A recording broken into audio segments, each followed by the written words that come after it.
ingredients. We call them seaweed, but really we should be calling them sea vegetables. The nutritional value of sea vegetables has been known for centuries, but we seem to have forgotten about them in recent times. Well, now a medical doctor is determined to bring seaweed back into fashion. Dr. Pranny Rattigan in Sligo has brought out a book called The Irish Seaweed Kitchen, and it's full of recipes, everything from soups to breads to paella, even ice cream, and they all include seaweed.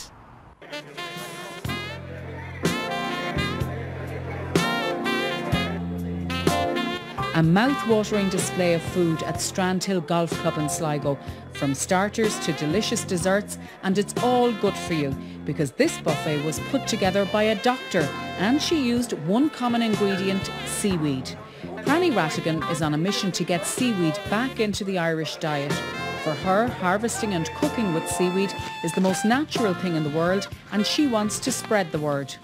I grew up using seaweeds because my father in particular and my mother, they both were very big into, looking at what was around, and we gardened organically, and they would bring us down to the shore and we'd explore, see what was in season, and then we'd harvest sustainably what was in season and then use it. My mother would cook up something really good then.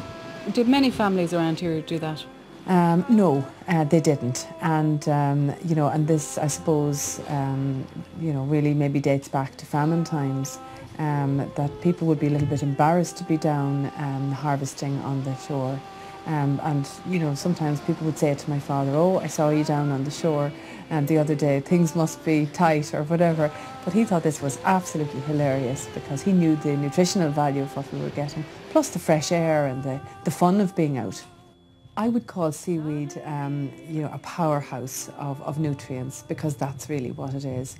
And seaweeds are packed with minerals, vitamins, trace elements. And I would encourage people to have a wide variety of seaweeds and to eat them on a regular basis. Small amounts. Small amounts are perfect of a wide variety. And then you're getting a little bit of many seaweeds, and the whole thing just comes together. The synergy of it is just wonderful then in terms of health. Pranny gives courses on cooking with seaweed and has now published her first book, An Irish Seaweed Kitchen, filled with recipes from smoothies to Christmas puddings, and most of them are easy to do, starting with a simple snack, Dillisk crisps. Would you like to taste a little bit? Because it's lovely and crisp, and it'll just crush down. Yeah, and children do. It's gorgeous. It's lovely. Really and strong flavour. It's a really strong flavour. Now you can actually, that's unwashed, so the salt is clinging to it. Well, I mean, it's the salt water is on it, yeah. But it crushes so easily now as well. When you actually want some ground or crushed dillisk.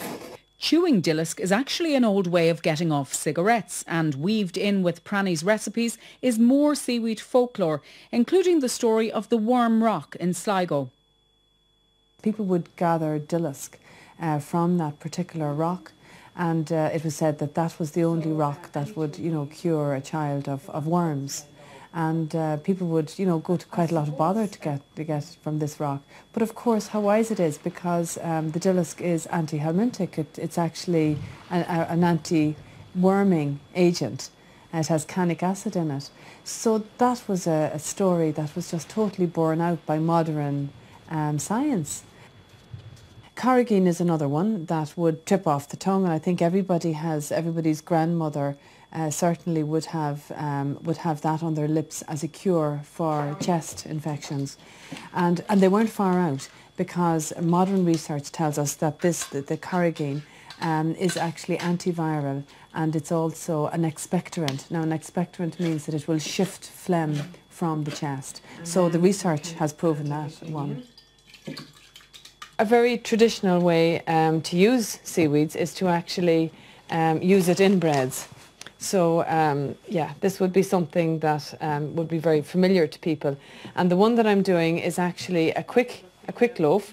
So I put my my spelt flour and yeast and my mixed seaweeds, a little bit of honey, just to help the yeast to work, and and I just left that to rise, and now I've knocked it back. I'm giving it a quick knead, and I'm going to divide it into 3 equal sized pieces, and I'm going to plait it up and then let it rise again. The result is a delicious bread with a hearty soup made from pumpkin, vegetables and seaweed, followed by a winter solstice fruit salad. And the good news is that you don't have to go out and pick your own seaweed to make these or any of the other dishes. You can buy them packaged from a range of suppliers detailed in the book. So, happy cooking!